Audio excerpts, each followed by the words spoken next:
That's right, Erica. Death is still a very taboo topic for many Hoosiers, especially in certain cultures. But experts say that putting off that conversation and that fear could end up costing you and your family some serious money. I was really close with my dad. Candace Cheek turned her garage into a shrine of sorts in memory of her race car loving dad, Leroy. He died August 11th in Candace's home. His ashes are now in this IndyCar inspired trophy. You may remember Candace and Leroy from our story about caring for an aging loved one, in which Candace vowed to never put her father in a nursing home. She kept that promise until the end. That means more to me than anything that we could follow through with that. So it was worth it. Leroy didn't pre-plan his funeral, but thankfully set money aside for it. So I found prices anywhere from $3,000 to $12,000. Even for a cremation service? Yes.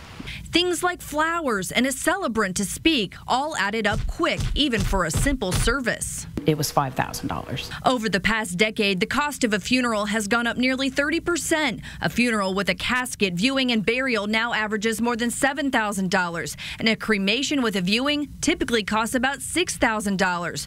But it doesn't have to cost that much, says Jennifer Williams, president of ARN Funeral and Cremation Services. They specialize in affordable cremation. Simple cremation at our facility is $799. Williams says it's easier to keep costs low with cremation, especially if the family keeps the ashes.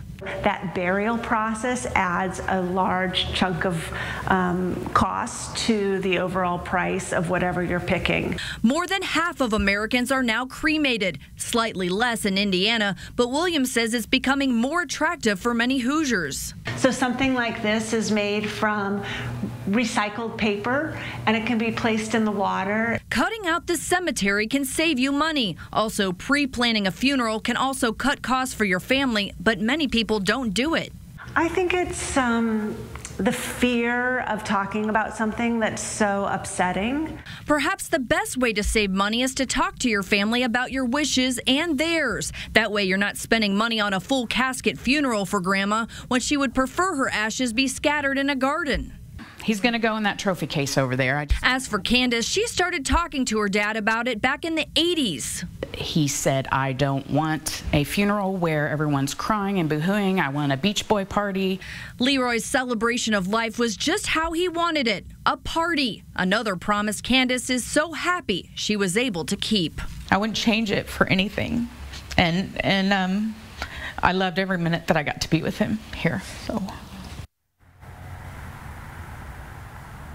Candace also did something smart. She became her father's guardian and had access to his bank accounts. Now, many people are shocked to realize they have no access to their loved ones' funds after they die. So here's some tips for you. Now, experts recommend setting up your joint bank accounts with right of survivorship that will automatically become your spouse's property when your loved one dies. It's also a good idea to put beneficiaries on your retirement and bank accounts. That way, if you die and you don't have one listed, the account becomes part of your estate, which could be tied up for months in court. We're live on the southeast side. Kara Kenny, RTV6.